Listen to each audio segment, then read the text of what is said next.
Neville गॉडर्ड कल्पना और मान्यता assumption के बारे में बात करते हैं कि आपको ये मान लेना चाहिए कि आप वही हैं जो आप बनना चाहते हैं, और यह भी मान लेना चाहिए कि आपके पास वह सब है जो आप पाना चाहते हैं। लेकिन मुझे लगता है कि हम में से कई, जिनमें मैं खुद भी शामिल हूँ, ने इस कला का इस्तेमाल ज़्यादातर भौतिक चीज़ों के लिए किया है। हम इसे उपभोक्ता की तरह उपयोग करते हैं, ब्रांडेड कपड़े, पैसा, शोहरत, समाज में मिलने वाली चीज़ों के लिए।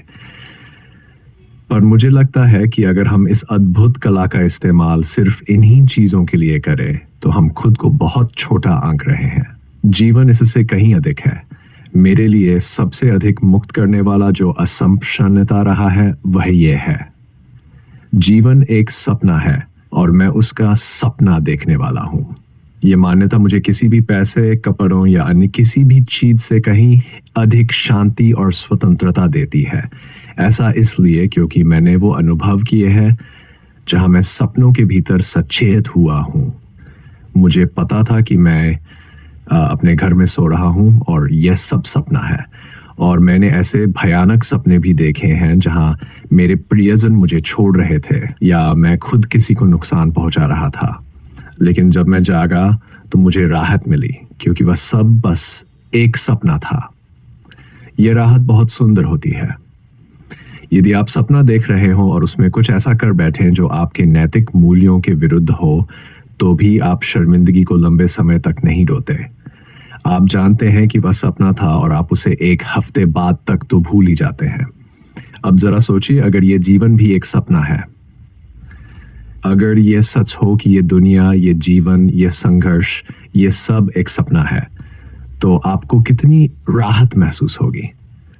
मैं सच में मानता हूं कि जब कोई व्यक्ति ये मान लेता है कि जीवन एक सपना है, तो वह एक दिव्य राहत, डिवाइन रिलीफ प्राप्त करता है।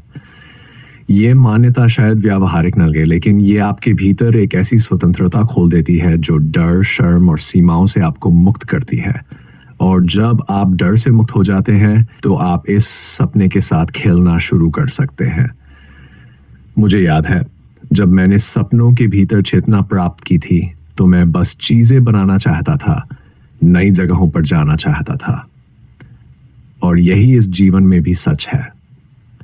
मेरा मानना है कि मेरा कल्पनाशील मन मुझे दिखा रहा था कि ये जीवन भी वैसा ही एक सपना है जैसे कि मेरे सपने, क्योंकि जब मैं सपने में था सब कुछ उतना ही ठोस और असली था जितना कि ये दुनिया। मैं दोनों में अंतर नहीं कर सका, और जब ऐसा अनुभव हुआ तो मैं कैसे मान लूं कि ये दुनिया वास्तविक है और वह सपना नहीं था।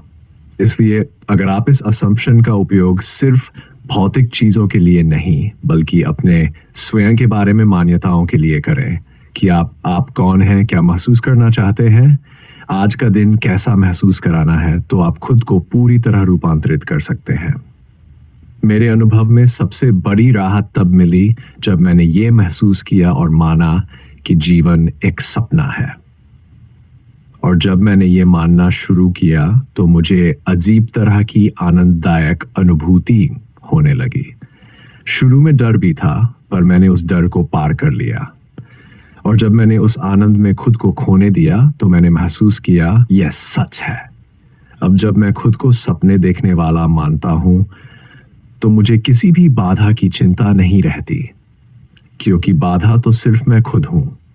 मेरे भीतर सिर्फ मैं हूं है। हर समस्या जो मेरे मन में है वह मेरे द्वारा बनाई गई है, और सिर्फ मेरी ध्यान देने की आदत से वह बनी रहती है। अगर आप उसी बचपन की कहानियों, बीते कल की घटनाओं पर बार बार प्रतिक्रिया देते हैं तो आप अपने ही विचारों में उलझे रहेंगे। नेविल हमें यही तो सिखाते हैं, रिएक्ट मत करो, एक्ट करो। आपको अपने माता पिता की प्रतिक्रियाओं की नकल नहीं करनी है।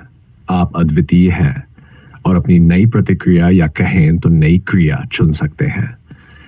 अगर आप मान लें कि जीवन एक सपना है तो आप अपने आप को जब चाहे बदल सकते हैं।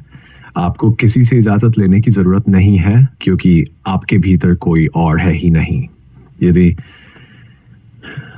यदि आप खुद को अपने ही शरीर में वह महसूस करने की अनुमति नहीं देंगे जो आप महसूस करना चाहते हैं, तो आप अपने भीतर ही एक नरक बना लेंगे, क्योंकि ये आपके विचार है, आपकी भावनाएं हैं, और अगर आप इन्हें नहीं अपनाएंगे तो कौन अपनाएगा? कोई और आपके लिए सोच नहीं सकता। आप ही पूर्ण शक्ति, यही आप चाहते भी हैं कि आप ही अपने जीवन के रचयिता हो। इसलिए जब आप ये मान लेते हैं कि जीवन एक सपना है, तो आप उस राहत को महसूस करते हैं जो शब्दों से परे